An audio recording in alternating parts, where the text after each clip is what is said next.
level 1. 358 over 2 days, or recoded. And I'm sorry for that, but let's also be honest with ourselves. Running those 2 games is the last thing I truly wanted to do, and I have no idea how many people would realistically want recoded. Maybe I'll come back to rectify this wrong, but as it stands, this is good enough for me. Now don't say you didn't ask for this. For a while on this channel, I've made it a personal mission of mine to complete all the Kingdom Hearts games at level 1. This was a monumental undertaking that really jump-started my YouTube channel and saw me put everything I had on the table in order to come out victorious. For the most part, the venture was extremely successful. However, there are some slight blights on this resume. The Nintendo DS Kingdom Hearts games, the black sheep of the series, if you will. And today, I've come to rectify one of them. Kingdom Hearts 358 over 2 days. A game that I willingly chose not to play, and one that I cannot possibly understand being asked for. But regardless of my own personal wants or needs, I'm here to see it through for you guys on the game's hardest difficulty, Proud Mode. Also, in case you're curious, I'm playing a special version of Kingdom Hearts Days, otherwise known as Kingdom Hearts Melon Mix, a version of Days running on a modded version of the Melon DS emulator, allowing for not only full controller and analog support, but also no split screen, making the game a lot more enjoyable to play. But that's enough out of me. Sit back, relax, and let me tell you guys how I beat Kingdom Hearts 358 over 2 days at level 1. Usually what I like to do in these videos, for those unfamiliar, is that I like to go over what a level 1 run really entails in Kingdom Hearts. In Kingdom Hearts games, with some exceptions here and there exists an ability called EXP0, and once you equip it, you won't be able to gain any EXP for as long as you have it on, allowing for much harder runs of these games that really test your skills and understanding of the series mechanics. Now I say usually, air quotes, because Kingdom Hearts Days does not have the EXP0 ability as an accessible option to equip, as Kingdom Hearts Days is functionally different from your average Kingdom Hearts game, to say the least. In Kingdom Hearts Days, the main method of equipping abilities is through this thing called the panel system, and as you progress through the game, you unlock more and more slots to equip more and more abilities. Abilities aren't the only things that are equipable, however, but this also extends to levels, items, and even magics for some reason. Magic is a stockable resource in a Kingdom Hearts game. What were they doing in 2009? Because levels are something you actually have to equip and aren't just gained naturally, as long as you don't place any level panels onto the panel grid, Roxas will not level up at any point during the game, despite the clear capability to do so. Now that we've gotten that out the way, I should make it clear that you do not progress through this game through straightforward and linear progression like you would normally. Given its namesake, Kingdom Hearts 358 over 2 days recalls Roxas's 358 days that he spent as a part of Organization 13, taking place not only before Kingdom Hearts 2, but also before, during, and after Chain of Memories. With Roxas being an active member of the organization during this time, even having a lounge room within the main castle to converse with the other members, he, along with everyone else, would be given specific missions to undertake by Xemnas, at many times being accompanied by other organization members who can even act as party members, visiting Twilight Town, Agrabah, Beast Castle, Olympus, Halloween Town, Wonderland, and Neverland, with these missions serving their ultimate purpose of gathering enough hearts from Heartless to weave together Kingdom Hearts, with Roxas being their best member capable of doing so. And yes, Days was the first game in the series where you got to visit the real Neverland. Weird, I know, they were just kind of doing anything in this game. As you proceed with each of these missions, the day of the game will progress, eventually leading up to the 358th and final day of the game. With the preamble out the way, it's time to finally begin the run, and what better place to start than day 7? Yeah, you don't actually play through 358 total days, despite the game's namesake. Days just lies to you a lot, never stops actually, and this won't be the only time, believe me. During Roxas's first week in the organization, not only would Xion be introduced among the organization's number, but he would be taught the fundamentals of undergoing missions by each of the characters that will be featured in Chain of Memories, and this acts as your tutorial for the game. The final tutorial mission is the one I really want to mention here, since this is where the game introduces limit breaks, a sort of desperation move. Say that again? That can only be used when Roxas falls below a certain HP threshold, signaled by the yellow portion of the health bar down there. And in order to teach me how to use them, Lexius just gut checks me in the low HP, which is kind of hilarious when you think about it. Also, limit breaks suck in this game. Yeah, remember how I mentioned that this game lies to you? Limit breaks are fool's gold. In a normal game, one would assume that limit breaks are an especially powerful technique, capable of turning the tides of battle back into your favor. You can only really use them when you're low HP, but the payoff would be worth it. And a move like this would typically be accompanied by invincibility frames, you would think. But no, not in Kingdom Hearts days. We can't have nice things in this game. For some reason, limit breaks only grant you invincibility during the activation and not the actual attack. So you can still take damage and die during this move. I gotta know, what was going on in that creative room in 2009? What were they cooking here? During this tutorial, I'd end up receiving some fire panels in order to cast magic. There's an entire rant I really want to do about magic later because it is so clunky in this game, but I'll save that for when it becomes truly apparent that I can't hold it in anymore. I got my essentials like scan and dodge roll from this as well, and dodge roll kinda sucks for some reason. Remember, this game lies to you. Ability panels have multiple versions, specifically versions called link panels, where they can receive more slots to place upgrades, increasing an ability's effectiveness or even the amount of magics you can cast, but dodge roll sucks, no matter what you do with it, only receiving worth later down the road. It has virtually no invincibility frames whatsoever, so dodging through attacks is not a reliable strategy, but it's not entirely useless since it still acts as a strong keep away tool during the early game, but man, how the mighty have fallen. Most importantly, I end up receiving my first gear of the game as well. Gears in Kingdom Hearts days are effectively your Keyblades, and this is one thing I actually have a lot of praise for due to how transformative it is. Keyblades in days are not just cosmetics, but they actually alter Roxas' combos in both the ground and air, and these Keyblades can even be upgraded through the use of special panels like ability panels, which unlock more abilities centric to that Keyblade, or panels that increase specific stats like strength or magic power. This is something that Kingdom Hearts has never really experimented with in the main series of games, and while I think that's a good thing, there's a lot you can do with a concept that's as robust as this. Now, how it actually performs in gameplay is an entirely different story, but that's neither here nor there. With the tutorial out the way, Sykes teams us up with Axel for our first real mission. I take us some Heartless, and Axel takes us up to the Clock Tower in Twilight Town, acting as our usual meetup spot for the rest of the game, and I receive Guard as a reward for all my efforts. One thing I really want to mention here is that talking to each of the members within the organization's lounge room is really important going forward. Not only because they give you items, but also reward you for certain tasks by unlocking optional missions during specific stretches of the game, and I make sure to do all of them. Also, just want to really quickly throw this in there, I'm obviously not going to talk about every single mission in excruciating detail, mainly the ones that I think are important. I handle my next set of missions from here on out, with Axel informing me of the fact that he'll be heading to Castle Oblivion soon. Goodbye. Now that Axel's left for Castle Oblivion, Sykes teams me up with Xion for the next couple of missions, stating that with the more missions I complete, the more slots I'll earn. And with the more slots that I earn, the stronger roxas can become, even without leveling up once. So handling every mission I see, no matter how tedious, is of critical importance going forward. After our third mission together, Xion finally reveals her face to us, and we make our way up to Station Heights to fight an old friend who has never beaten me a single time in his life. After Xion unveils her ability to use the Keyblade, Roxas decides to bring her up to the clock tower so that she can meet up with us regularly as well. From this mission onwards, Sykes tells us that he'll be giving us special rank ups for our hard work as the game progresses, starting us off at novice rank, allowing us to finally access the synthesis shop. As you achieve new ranks, more items in the shop become available, including new Keyblade gears, accessories, and what have you. One thing I forgot to mention earlier is that for every Heartless you defeat, not only do you gain money for synthesis, but also heart points that allow you to buy things regularly.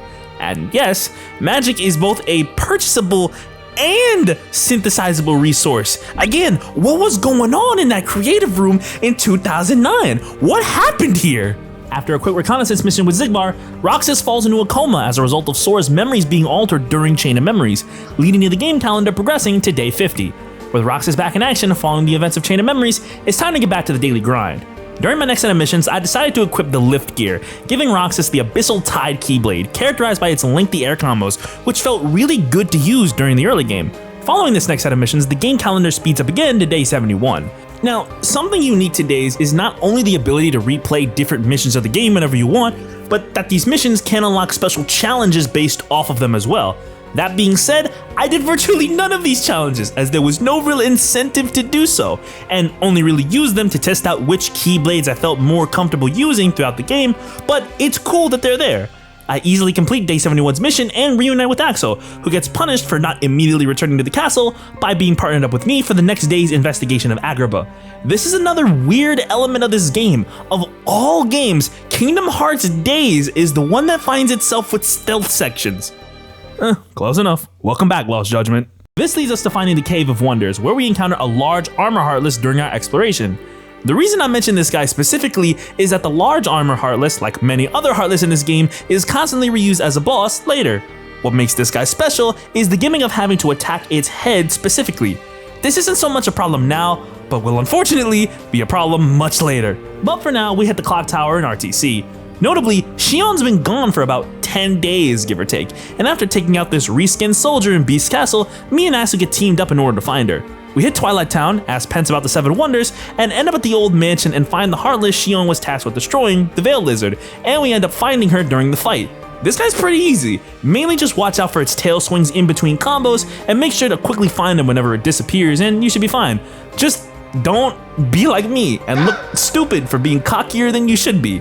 With the Veil Lizard's defeat, Xion reveals to us that she's currently incapable of manifesting the Keyblade and, by extension, has no method of releasing hearts to help the organization accomplish their ultimate goal. With this in mind, Axel suggests that Roxas and Xion double up their missions to bide enough time until Xion can successfully manifest it again, meaning the grind is going to be a lot heftier than ever from here on out.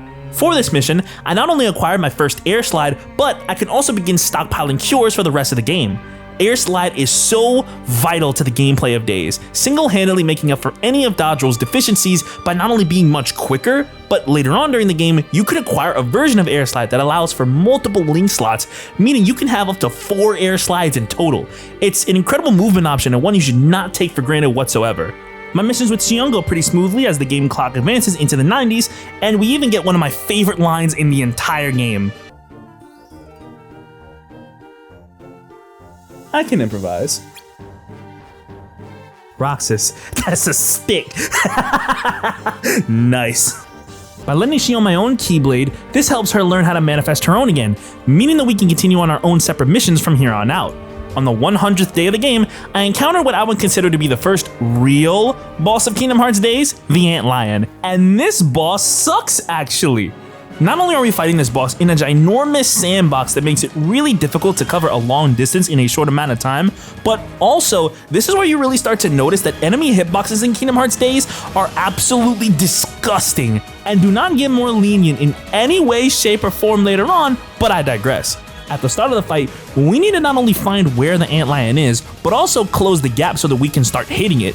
Once it sinks back into the ground when we do so, it'll open up its pincers and start lunging at you. But because it'll continue to attack in a straight line even after missing you, you can line up the boss to collide with one of the structures in the area, causing it to become stunned, allowing me to get big damage, reducing it to 1 remaining health bar. However, this is where the boss becomes extremely annoying. With 1 health bar remaining, the Ant Lion will rise into the sky, creating a tornado around itself, all while tossing these cubes that will explode after a couple of seconds. The trick here is to hit at least 3 of these cubes back into the Ant Lion's vicinity as the tornado will cast them into the sky, hitting the Heartless entirely, and 3 of them will bring it down to the ground, allowing you to go on the offensive.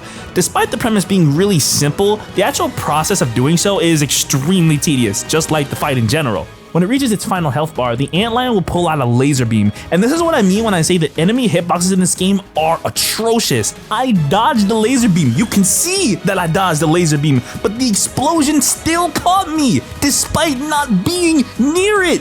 This makes me so mad to think about because this is only one of several offenders in this game. After bringing the Ant Lion back down to the ground one more time, I was able to swiftly defeat it before it could rise back to the heavens again. After some toxic yaoi on day 117, Saiz promotes me to rookie rank, giving me access to new items in the Moogle shop, including more Keyblade gear such as the Nimble gear, giving Roxas the Leviathan Keyblade, a direct upgrade over the Abyssal Tide Keyblade. The shop also contains auto life at this point, which is single-handedly one of the most important abilities in the entire game, giving Roxas essentially 2 lives for the price of 1 ability. I'm gonna need it too because some of these bosses later on are awful. After the organization gives us a vacation day to rest and recuperate, our next set of missions brings us to Olympus for the first time. I get indoctrinated into Phil's training regime, and on our next Heart Collection mission, Phil tasks us with dealing with the Heartless inside the Colosseum. Remember when I talked about how this game really likes to reskin Heartless and make them bosses for some reason, using the large armor Heartless as an example there? This is where those chickens come to roost, because now they want me to fight a much larger version of this Heartless called the Clay Armor, and I hated every second of this. Remember, you need to hit the head of this Heartless to actually deal damage to it, but because I don't have high jump yet, attacking the head becomes extremely inconsistent because the rest of the Heartless's hurt box acts as a clashing point where roxas will just bounce off of it no matter what. Couple that with the fact that I'm already getting one shot before I've even hit the mid game made me mauled significantly, and it forced me to attack from the height of the Colosseum stands for any form of consistency at all. Again, what was going on in that creative room in 2009? I have to know. What were they doing in there? I complete this current setup of missions as the game clock advances again to day 149. I get sent to Halloween Town to do some Heart Collection and end up teaming up with Xion, who seems a little bit out of it today. Also, there's that high jump I was looking for. I really could have used you before, but I'm not mad about having you right now, I guess. Lately, the organization's caught sight of an imposter wearing their same coat. There's only one character that could be. The king is here. Why? You're the real sham. Fair enough. You could say I am the biggest nobody of them all.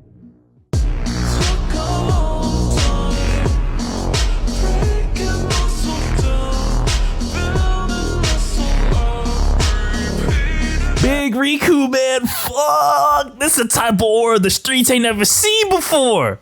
My next couple missions have me doing some basic Heart Collection, with one of them bringing me to Wonderland for the first time.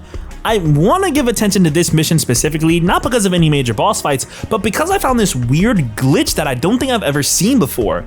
As the story of days progresses, memories of Sora in each of the worlds he's visited will flash on screen, as those memories have actively leaked out of Sora into Roxas, but also because they're momentarily resonating through Roxas in the world he's currently in. This also happened during the Clay Armor fight, by the way, and will happen a lot more later.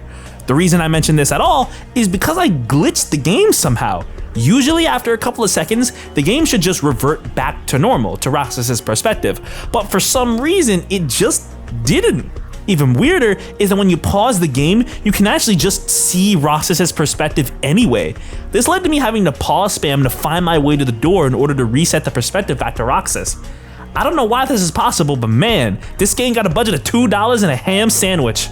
After progressing the day calendar to day 171, Roxas is tasked with eliminating another boss Heartless, but in Beast's Castle this time, the Infernal Engine. This fight is garbage! The Infernal Engine is constantly moving towards you, but is a large target like the Antlion was, so in theory, this fight should be simple, right? Well, that's where these three Archer Heartless on top of it come in to ruin everything. In a normal game, you would probably be able to target these three enemies, mainly with magic, and then not have to deal with them for a little bit while you dish out pain to the engine, and then repeat the process when they spawn back. A neat little back and forth, you might say, but not in Kingdom Hearts days. These three Heartless are not targetable, meaning you have to deal with their incessant archery all while dealing with the Infernal Engine itself. It is nightmarish, and I wouldn't wish it on anyone. During the fight, the Infernal Engine will open its mouth and will either pull out a hammer, roll out explosive bombs, shoot you with a cannon using fireballs, or start building up energy before charging at you. The hammer attack is the best one to look out for, since guarding it will put the engine at its biggest disadvantage. For the cannon, I make sure to run up to the engine, and that way the fireballs won't actually hit me.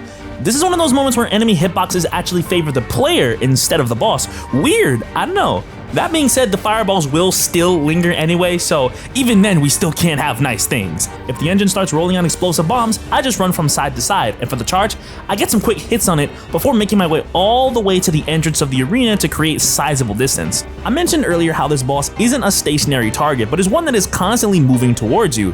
Well, as long as you continue to pile on your offense, the boss will continually get pushed back farther and farther, making the charge much less of a threat than as it appears to be. One thing I want to note here is that the Infernal Engine has 9 health bars. Why? For what reason does this boss need to have 9 health bars for? This is getting ridiculous. Like, I understand why it was like that in Kingdom Hearts 3, but in this game, what are we talking about? After locking in and exhausting this engine's fuse, what do you think that my reward for all this is? Cura. You'd probably think I'd be happier about that, right? But Cura sucks in this game. Remember when I mentioned that I really wanted to rip into how magic functions in Days? Well, this is the exact moment in my playthrough I couldn't contain how I felt about it. Because in what universe should the base form of cure also be the best form of cure in a Kingdom Hearts game? For reference, in Kingdom Hearts Days, Cura heals you and your party members over time, and Curaga is somehow even more baffling on a design level cause it's like a ring or something? I forgot how Cura and Curaga functioned in this game before going into this run, to tell you the truth. So when I finally got them, I thought that it was basically the same as any other time that I get Cura and Curaga. So that when I actually saw how they functioned, my jaw dropped to the floor. I couldn't believe it. This doesn't even relate to only Cure at all, but all the magics in this game are so weird. Some of the higher tiers don't even feel like higher tiers of magic. I stuck with largely the base forms of Fire and Cure for the whole game. The only time I ever used a higher tier magic spell at all was Thundara, because Thundara is busted in this game. But other than that, this is the only Kingdom Hearts game where magic kinda sucks. Can you see why I didn't want to play this game now? The next day, Sykes tells us that Xion's in a coma and won't wake up. Sadly, there's not much we can really do about that, so we just continue on our usual grind like always, and Sykes even promotes us to agent rank for all our hard work so far, opening up even more new items in the Moogle shop, such as the prestige gear, giving me the total Eclipse Keyblade, a Keyblade marked for its high strength and stagger capabilities, as well as some upgrades for auto life, etc. I head on my next set of missions as that's all I really can do, eventually getting to go to Neverland for the first time to look for a Wave Crest Heartless, with this mission rewarding me with the glide panel in the process. One thing I want to make clear is that despite the fact that this is, again, the first game in the series you get to visit the real Neverland, I kind of just phase it out of my mind entirely because the aerial combat in Neverland in this game makes my head hurt. I can't believe Kingdom Hearts 3 was the first game in the series to introduce blocking in the air, and that Days for some reason didn't include it as a natural feature, given that one of its worlds is primarily focused on aerial combat. I know throughout this video it seems like I don't like Kingdom Hearts Days from how much I've been ragging on it, but genuinely I do like this game. I love the story and its characters and Roxas being the main character of a Kingdom Hearts game. It's just that the creative decisions of Kingdom Hearts Days are so confusing to me that it makes me upset thinking about them because it didn't have to be this way. With the game clock now advancing to day 193, we've officially hit the halfway point of Kingdom Hearts Days, meaning that Xion has finally awoken from her coma, and we get put on our first, and only, 3-person team along with Axel. After Xion collapses again, I swiftly make work of this reskinned Watcher Heartless after getting one shot, because you know, that just happens at this point with certain Heartless for like no reason, and continue on with our missions as usual. After eliminating some commanders with Luke's sword and some artful flyers with Axel, the game clock advances again to day 224, as we get shipped off to Olympus to take down another boss Heartless. I get thrusted into the games by Phil without my consent, and end up coming face to face with Ziggbar? Yeah, Ziggbar is a contestant in the games for some reason, mainly to test us, I think. After depleting 2 of his health bars, the real enemy we need to engage appears, and it's a familiar face we know quite well, the guard armor. I despise how this boss was designed in this game, something you've heard many times before, I'm aware. The thing about the guard armor that makes me angry particularly is how, remember when I mentioned those moments of Sora's memories within Roxas resonating at certain moments in the game, depending on what Roxas is faced with or what world he's currently in? Given that the guard armor is the first boss Sora faces outside of the Destiny Islands, it makes sense he'd have somewhat of a strong connection to it. The thing that makes this annoying, however, is that you have to deal with this flashing on screen like 4 times for like a minute and some change. It slows the game down to a grinding halt, and it's infuriating. And what's even worse is that you have to deal with this every time you die and retry this fight. It's aggravating. Now let me rip into the fight itself because I don't know how they got away with this. In Kingdom Hearts 1, it was possible to destroy each of the guard armor's limbs one at a time, as each limb could be targeted at any given point. Not in Days though. We can't have nice things. During the fight, you can only attack the head of the guard armor, not the body, not the arms or legs, the head and the head exclusively. It's only when the guard armor leaps into the air and slams into the ground that it makes its other body parts accessible to be hit. And even worse, you have to have destroyed each of its limbs before you can finish off the head entirely. That being said, for as aggravated as I seem to be, this boss isn't exactly that hard, it's more so aggravating. Its attacks aren't necessarily that layered, and all you really need to do is just wait for when the guard armor finishes its own assault to then go on the offensive. This also applies to when it makes its other body parts accessible to hit as well. Not a particularly hard boss fight, just a tad boring. Thankfully, for the torture I've endured here, Size promotes me to the rank of expert.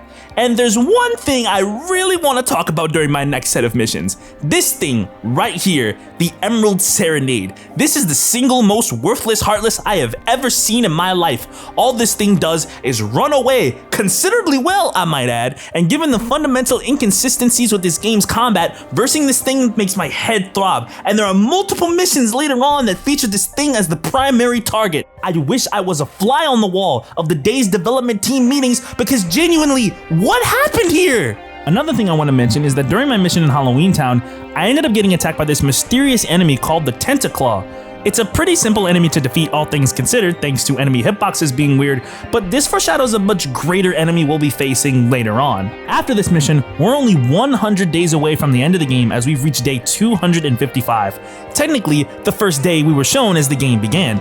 Stuff has started to hit the fan as Xion is notably depressed, searching for answers in regards to her origins after her chance encounter with Riku all those days ago, even going as far as to access the organization's computer and barging into Castle Oblivion on her own terms. As it stands, we currently march to the beat of Xemnas' drum and we can't really do much about it. By this point, not only has the Moogle shop been updated to have some new items in stock for me to synthesize like the Rage Gear, giving me the Astral Blast Keyblade, but I've reached a point to where I have enough materials to synthesize Dodge Rush and have acquired a multi-layered Air Slide panel, allowing me to not only stock even more Air Slide levels, but also make use of Air Rush as well. These two abilities are amazing, adding hit properties to both Dodge Roll and Air Slide.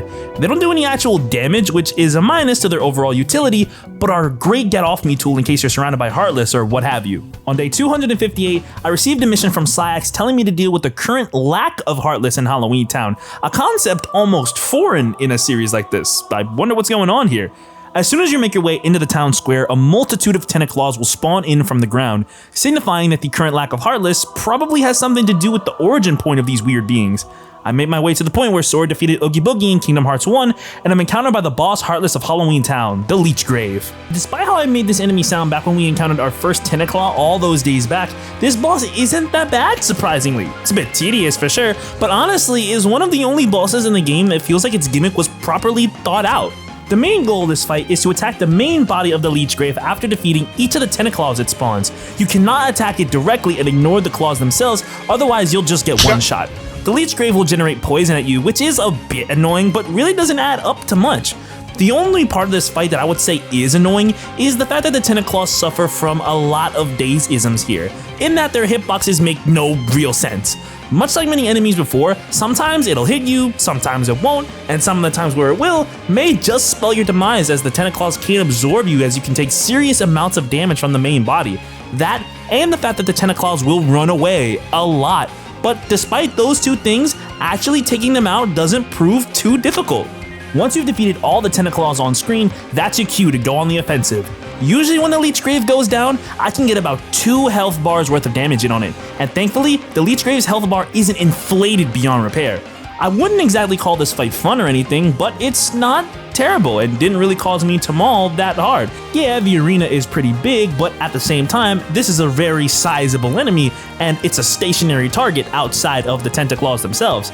Honestly, up to this point, all the other bosses in this game have had gimmicks that didn't necessarily feel that well thought out and didn't really complement the game's mechanics too well, so this was a breath of fresh air. By preventing the Leech Grave from being able to cannibalize its own kind any further, this is a good benchmark for the endgame of Kingdom Hearts days. As with one of the trippiest scenes in the franchise, the stage is starting to become set for Roxas and Riku's inevitable struggle. In order for Sora to wake up, Roxas, as well as Xion herself, need to be taken down in order for Sora's memories to return to him. This is because Xion was created by the organization to act as a conduit to absorb many of the memories that had leaked out of Sora and into Roxas, contributing to her ability to use the Keyblade with hopes that she would consume all of Roxas's being entirely, showing just how little the organization valued Roxas as an individual. And it's so tragic that this had to be the case. Obviously, we know now that the Seesaw Trio would get their happy ending in Kingdom Hearts 3 as they deserved, but for the longest time, this game really made you feel like these two, as fundamental to Sora's existence as they may be, deserve to continue living their lives as their own people, and you just had to live with the fact that they couldn't for years at a time. One thing you can never clown this game for is the story. It's amazing. But with the game clock advancing to day 277, all we can do is keep pushing forward. Now that Xion's left the organization entirely unannounced, Roxas and Axel decide to spend their time between missions looking for their friend. On day 279, I'm tasked with eliminating Wonderland's boss Heartless next, the Crimson Prankster, a reskinned version of the Trickmaster from Kingdom Hearts 1. Now, I understand why they named it the Crimson Prankster due to its primary attacks revolving around fire, but why is it blue? And I don't buy the reasoning that they couldn't just reuse the original colorway from Kingdom Hearts 1. The guard armor is in this game, and it's the same purple one. This game just lies to you. That being said, the Crimson Prankster is probably one of the easier major bosses we've dealt with so far. Don't let the fact that you have to conquer a gank fight here trick you. Because of the size of the arena we're in, we can divide and conquer fairly easily. One of the twins will primarily utilize fire-based attacks, whether it be fire breath, regular projectiles, or by coating itself in flames and spinning around, while the other one focuses on physical attacks. I don't usually make it a mission to replay days whenever I'm going back through the series, so I forgot a little bit about how this fight works. You actually need to defeat both of the pranksters at roughly around the same time, meaning you can't just exactly focus on one and then defeat the other. You need to engage with both pranksters at the same time, and defeating one will just allow its twin to revive the other at full health.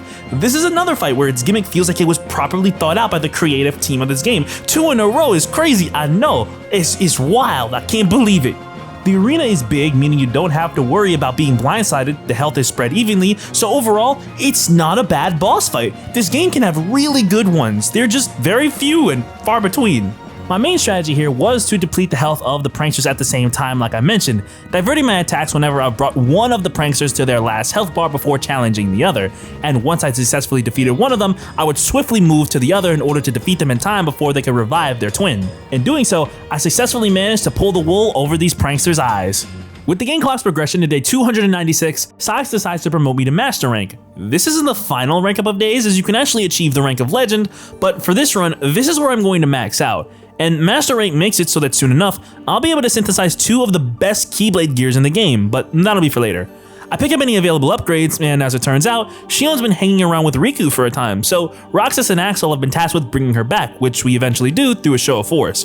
Between some more toxic yaoi between Axel and Syx, Riku aura farming on top of Memory Skyscraper, and Roxas learning about the connection between him, Xion, and Sora, we've officially made it to day 300, 58 days left until the end of the game. And with my next set of missions, I've finally been tasked to handle the boss Heartless of Neverland.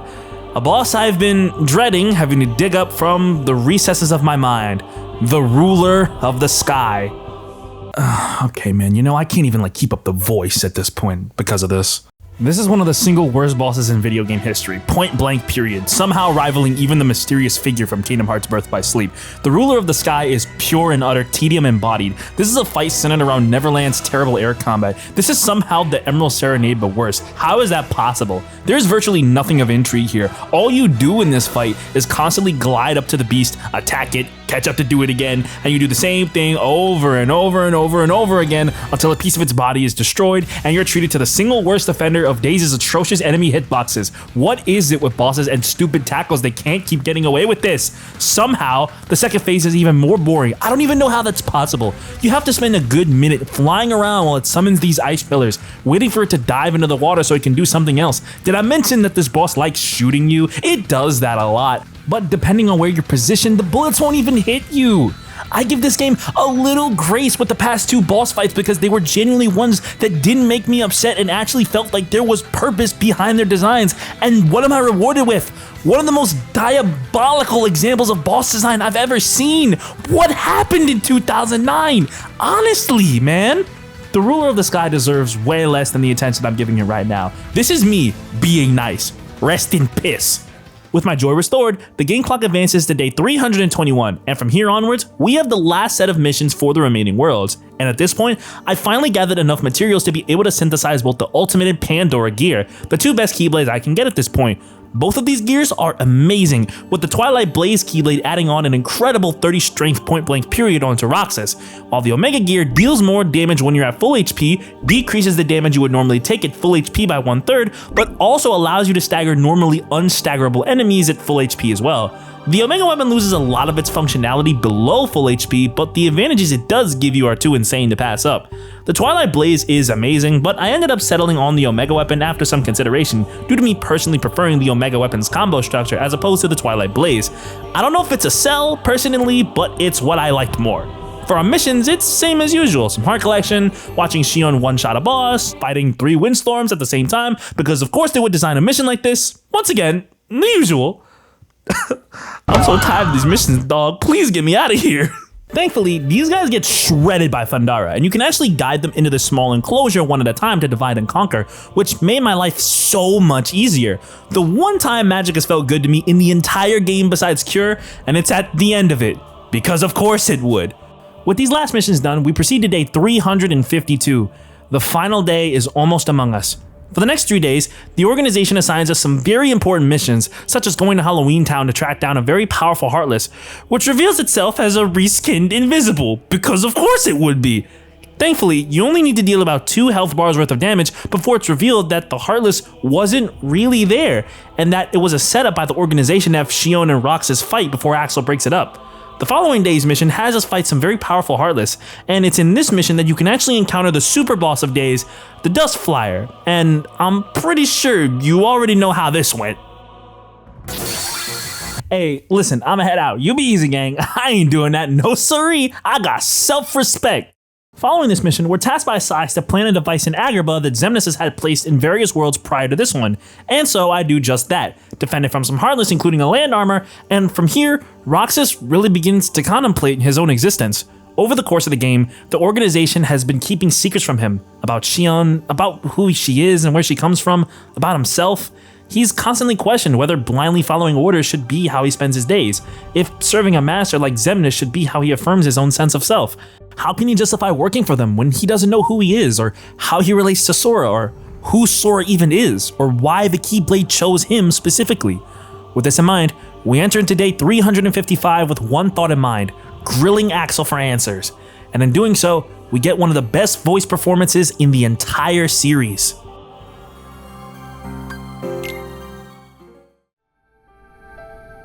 Axel. Who am I really?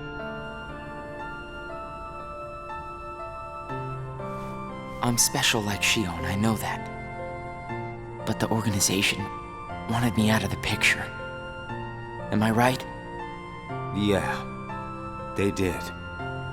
I guess it's 'cause Xion copied my powers and the Keyblade's powers. And they didn't need me anymore. And Axel, I guess you felt the same way. You're wrong there. You'll always be my best friend. Best friends are supposed to be honest with each other. Who am I, Axel? Xemnas says me and Xion are connected to each other through Sora. I don't even know a Sora. Am I a puppet like Xion?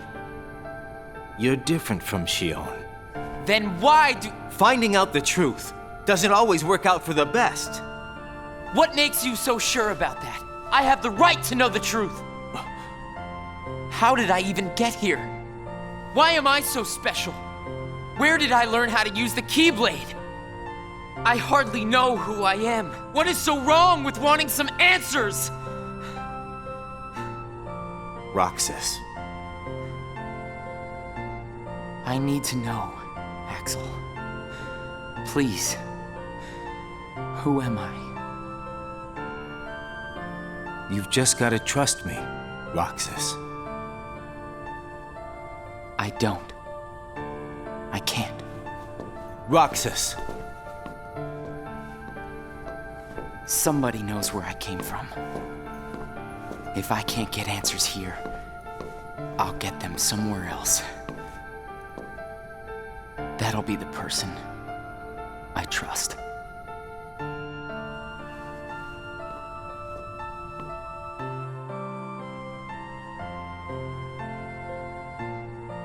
I tried. But I have to find out about myself. There's no reason for me to be here anymore.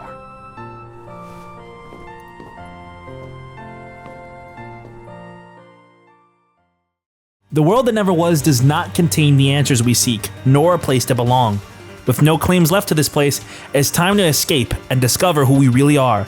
I air any and all nobodies in my pathway, and really thinking about it, this is a neat inverse to Sora and gang's infiltration of the castle during Kingdom Hearts 2's endgame.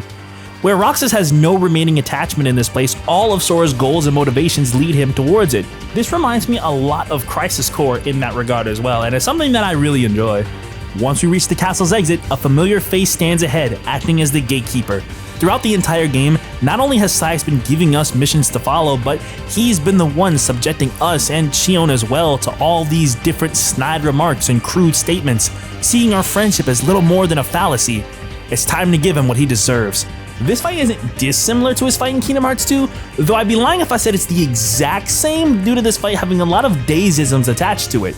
Like in Kingdom Hearts 2, Sykes will begin in his Berserker state, and the goal is to attack him enough times to knock him out of it. He spends the majority of the fight attacking wildly with his Claymore, and this is where the Daysisms of this fight really come into play, since his hitboxes are weirdly disjointed. And what I mean by that is that sometimes his swings will hit you, and other times they kinda won't. There's no real way to tell here, he really will just whiff sometimes. Makes it easier for me to avoid him and attack, but at the same time, it's something that kinda bothers me the more I think about it. Getting back to the fight itself, he has two variations of ground attacks, with the second variation mixing in some shockwaves and a Claymore toss. I make sure to get my licks in between not only his ground attacks, but also when he teleports to a vantage point and slams into the ground from the air. This is basically an instant death if it hits you, but as long as you jump and glide or air slide, you'll be good and you can pile on some hits since he'll be on cooldown for a couple of seconds. As soon as I can knock him out of his Berserker state, I get in as much damage as I can before he reactivates it. But because he can also attack regularly in his normal state as well, mixing in shockwaves and regular swings, I keep my distance in order to bait out attacks. When he reactivates his Berserker state, I make sure to stay away, since his reactivation not only has an active hitbox, but also counts as an attack that can momentarily prevent magic usage. By keeping my distance during his regular attacks and timing my own accordingly, I was able to give Sykes his just dues for all the things he said about me, Axel, and especially Xion. So long, Luna Divider.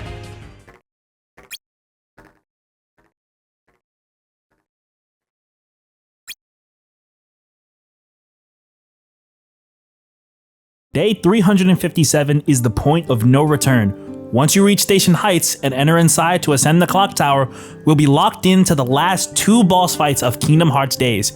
I equip all the items I've been saving up to this point, and with nothing left to lose, ascend to the place where friendships were once forged.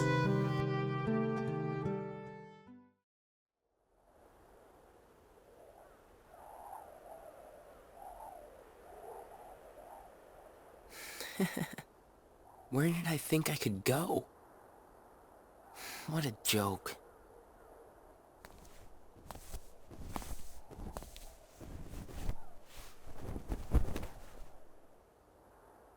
Xion!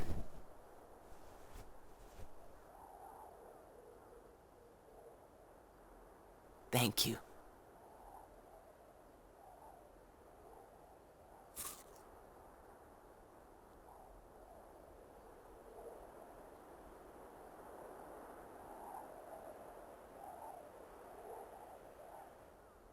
Roxas, I'm out of time.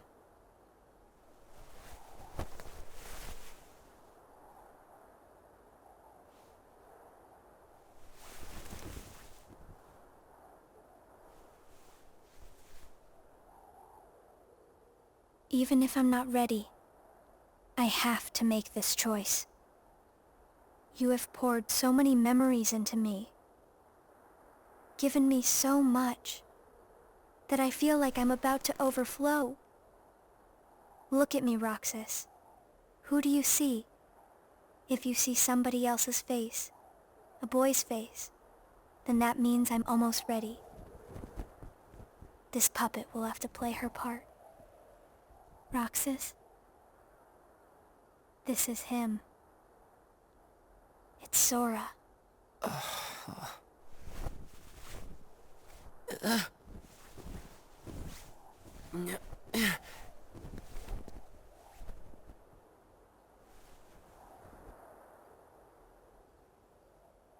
You're next, Roxas. I have to make you a part of me too. Don't you see? This is why I was created.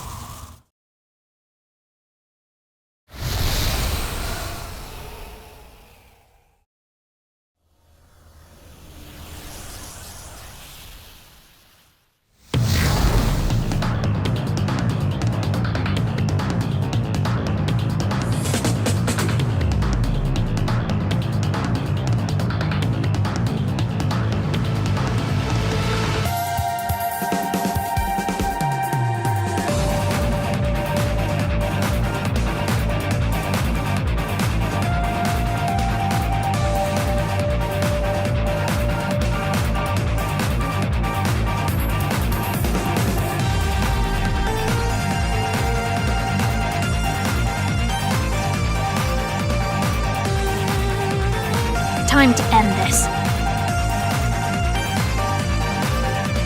Xion has challenged Roxas to a battle to decide which of the two will continue to exist, taking us to Wonderland and utilizing the special device placed by the organization to gain immense power through Sora's memories, donning wings to take to the skies. Despite this, however, Xion is actually pretty easy in her first form, only having 2 health bars. Her main attack will consist of this 3-hit combo, mirroring Sora's own from Kingdom Hearts 1. The final hit of this combo can't be blocked, so I choose to avoid the combo entirely like with XIII and air slide to her the moment that the combo is finished to attack her. If she begins charging up, this means she'll proceed to attack with Zansetsuken. So I just avoid that entirely and don't even try to get fancy, since that's most likely a one-shot at level 1. Her signature attack in this phase is when she rises into the air and thrusts towards you, kinda like a sonic blade of sorts. That being said, Xion's a little bit dumb and doesn't have internet, so standing on the opposite side of the table in the middle of the room just completely neutralizes any threat being presented, since he just stops the moment she hits the table, allowing for some big damage. By keeping myself at max HP to take advantage of my Omega Weapon's full capabilities, I was able to break through into phase 2 with relative ease. Xion will take us to Halloween Town next, taking up a more Halloween Town inspired blade, now sporting 5 health bars. She has the same 3-hit combo from the prior phase, only here, instead of the final attack consisting of an overhead slash, she'll extend her blade outwards before doing a backflip, but the backflip itself does absolutely nothing for her in terms of practicality, so she's really just aura farming here.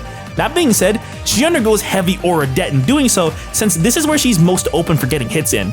Aside from this, Xion can also generate a vortex that will pull you in before doing a slash, but here you can either glide or air slide away. The choice is yours, really. That being said, hitting her is a bit inconsistent here, since the vortex will still be active, but then again, inconsistency is Daze's calling card. We're used to it by now.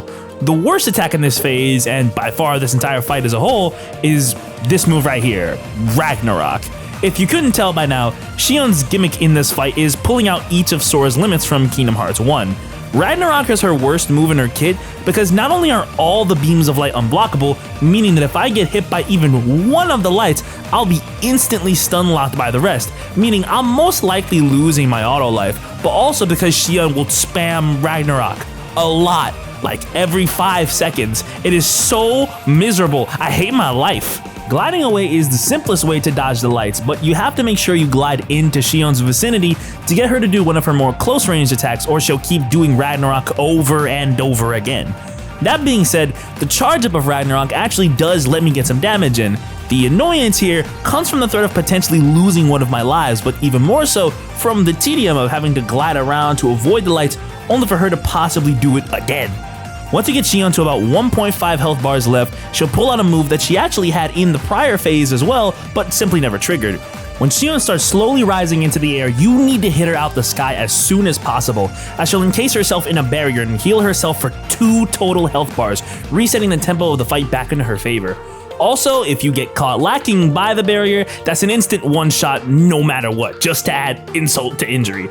In truth, I messed this up way more times than I'd care to admit, as I was too slow to react to what she was doing, mainly because I forgot she could do that to begin with, but as soon as I locked in, I was able to react quick enough to prevent her from healing, eventually defeating her second form, and moving on to her third phase.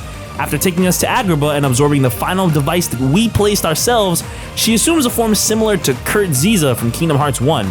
She retains some of the moves from her second form, such as her Vortex or her healing move, but this is definitely the most altered out the main 3.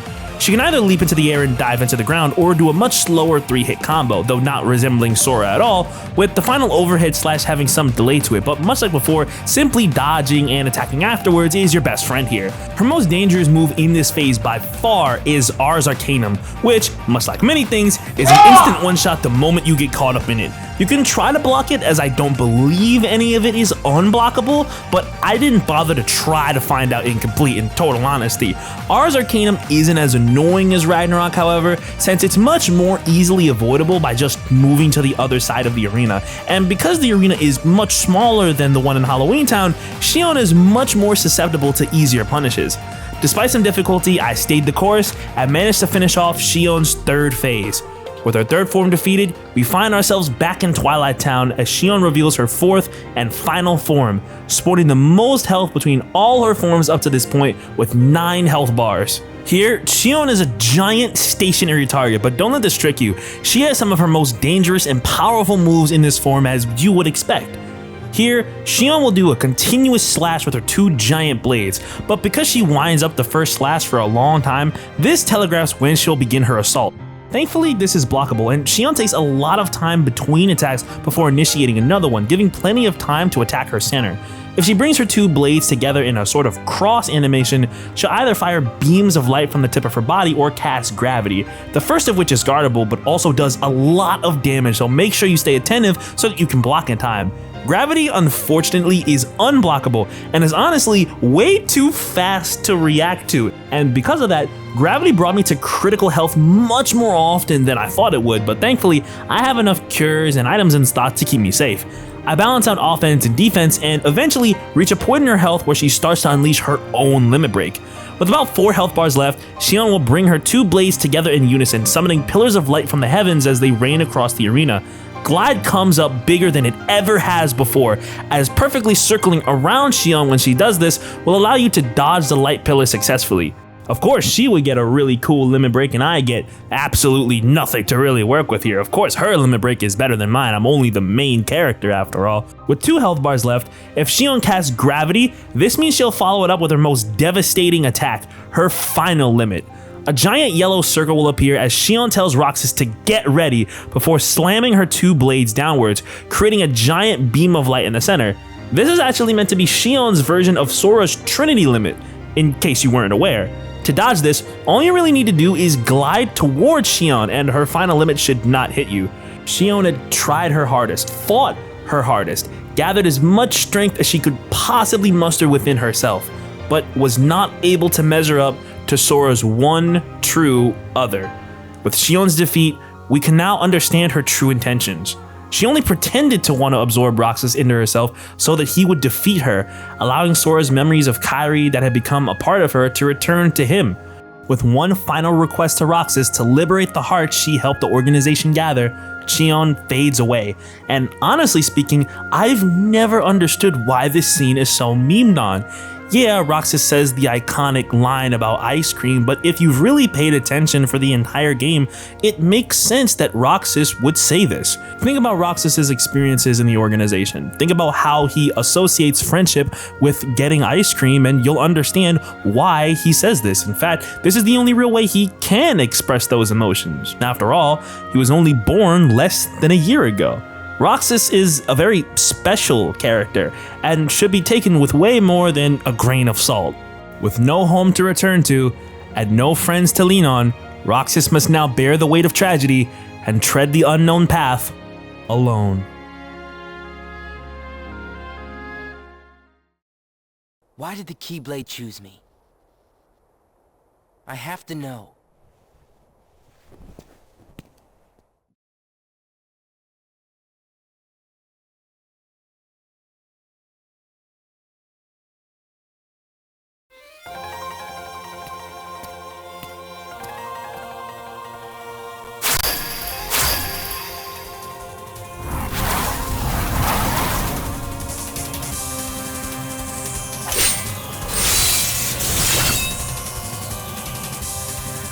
On the final day of Kingdom Hearts 358 over 2 days, Roxas wields both the Oathkeeper and Oblivion as an army of Neo Shadows appear to stop you in your tracks. This is easily the coolest part of the game, as Roxas single-handedly one-shots anything and everything in his pathway, with the organization's destruction being the only goal in his mind.